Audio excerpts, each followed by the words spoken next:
శ్రీ గురుదేవులు వీరబ్రహ్మేంద్ర స్వాముల వారి యొక్క విరచితమైనటువంటి కాలజ్ఞాన తత్వాల నుంచి కొన్ని అద్భుతమైనటువంటి తత్వాలను కూడా తెలుసుకునేటువంటి ప్రయత్నం చేద్దాం.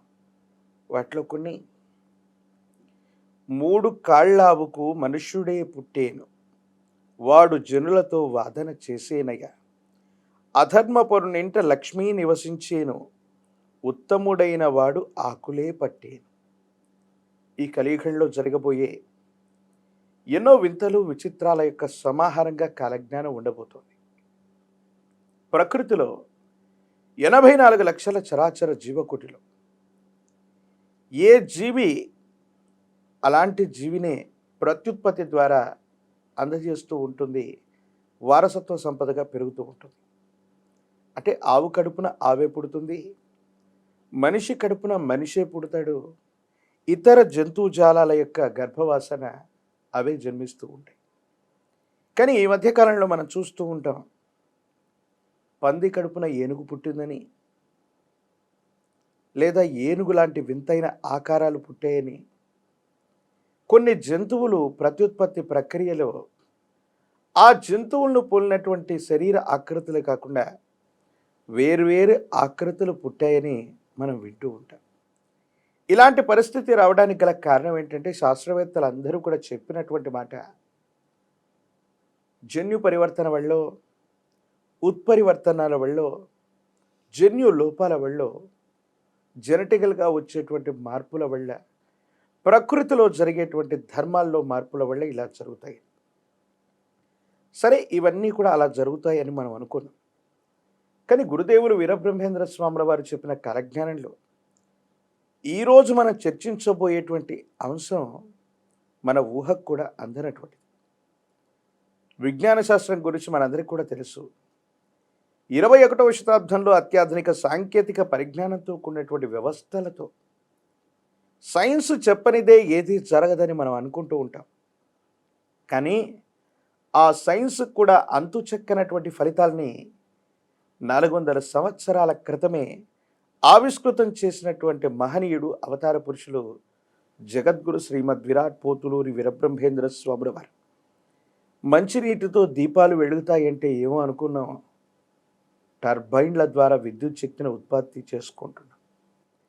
మనుషులతో మాయశక్తి మాట్లాడితే ఏమిటో అనుకున్నాం, ఈనాడు తెర ముందు మీరు ఈ విధంగా తెర మీద బొమ్మలు ఆటలాడుతుంటే, మాటలు మాట్లాడుతుంటే వాటిని మీరు వీక్షిస్తున్నారు.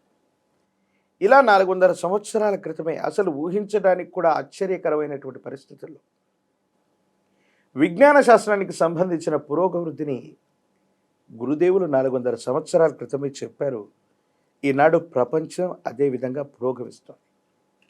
ఈనాడు చెప్పబోయేటువంటి అంశంలో ఉన్నటువంటిది ఏంటంటే, 3 కాళ్ళావుకు మనుషుడే పుట్టేను, 3 కాళ్ళు ఉన్నటువంటి గోవుకి మనుష్య రూపంలో ఉన్నటువంటి ఆకృతి జన్మిస్తుంది. శాస్త్రవేత్తలందరూ అంటూ ఉంటారు, జన్యు ఉత్పరివర్తనాల వల్ల ఇలా జరుగుతాయి.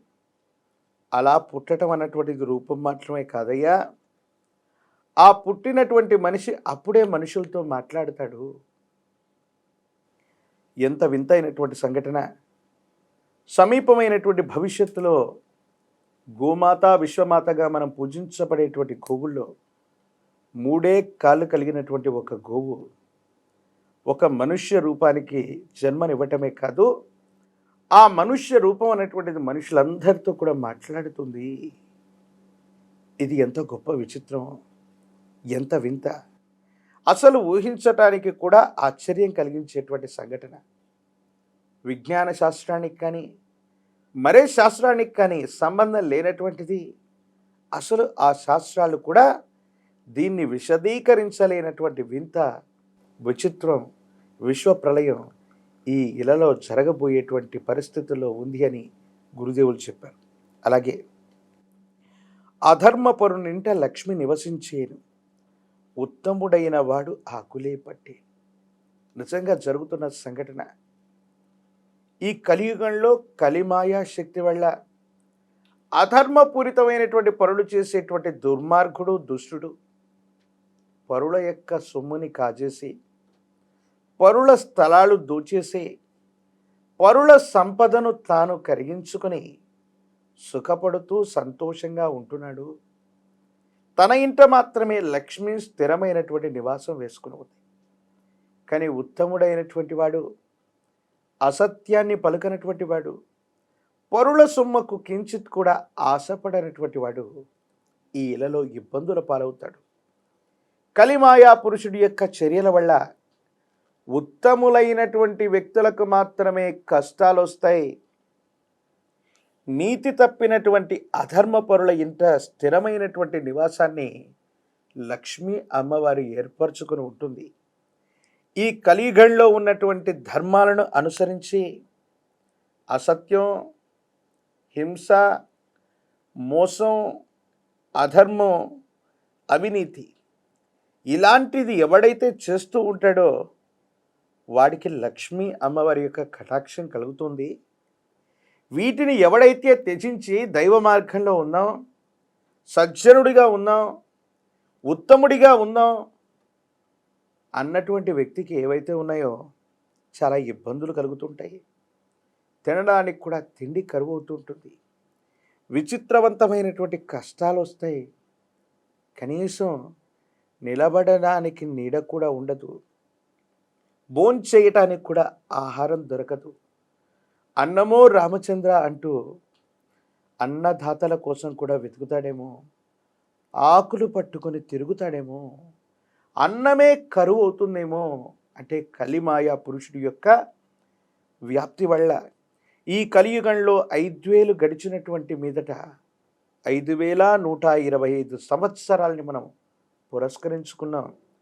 కలి విలయ తాండవంలో చిక్కుకొని ఉన్నాం.